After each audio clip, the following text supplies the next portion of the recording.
US is sending an additional carrier strike group led by the aircraft carrier USS Vinson to West Asia to bolster American military presence around Iran.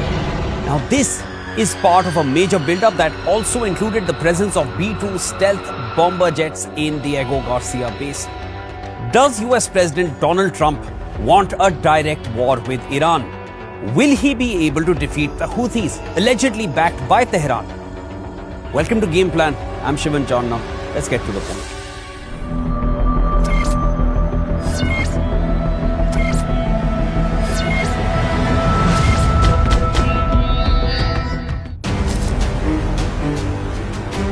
USS Carl Vinson is the flagship of the Carrier Strike Group CSG-1. It is moving from the Guam military base of the US to join the Central Command, which covers Iran. It is the same US Navy ship from whose deck the body of Al-Qaeda leader Osama Bin Laden was dumped in a sea burial after he was killed in a US Marine strike inside Pakistan back in 2011. The Carl Vinson is going to US Central Command to join the Harry S. Truman CSG. USS Carl Vinson, abbreviated as CVN-70, is the US Navy's third Nimitz-class supercarrier. It has major armaments, including rolling airframe missile launchers and close-in weapons defense systems. Now, besides the Carl Vinson, the CSG-1 includes a carrier air wing, CVW-2, a guided missile cruiser, USS Princeton, CG-59, and the guided missile destroyers of Destroyer Squadron 1. Carl Vinson was deployed in several Middle East operations of the US Navy in the past as well, including Operation Desert Strike, Operation Iraqi Freedom, and Operation Enduring Freedom. Now, the deployment of the aircraft carrier comes after news of US military buildup in Diego Garcia.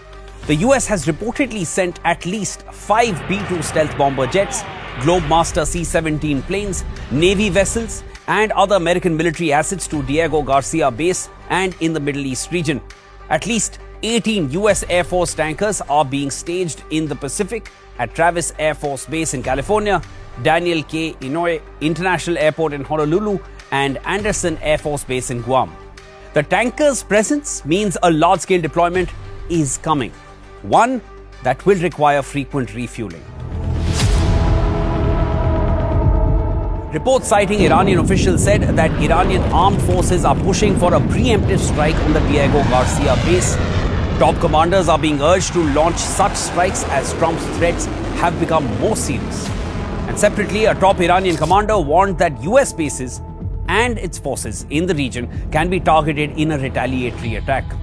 A key advisor to Iran's Supreme Leader Ayatollah Ali Khamenei said that Iran will have no option but to develop nuclear weapons if Iran is attacked.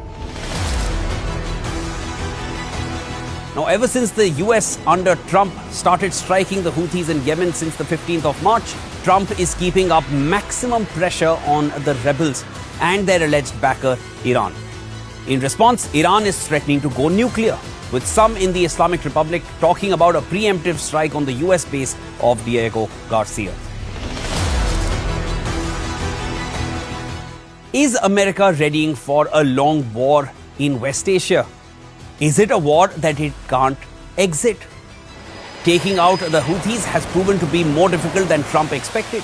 His warnings may be aimed at bringing Iran to the negotiating table on its nuclear program, but Iran is not giving up easily, and Houthi rebels are not sitting silent either. They are attacking US aircraft carriers repeatedly and other Western shipping interests in the Red Sea. Pushing Iran to breaking point could make it enrich uranium to weapons grade, which is code word for developing a nuclear weapon.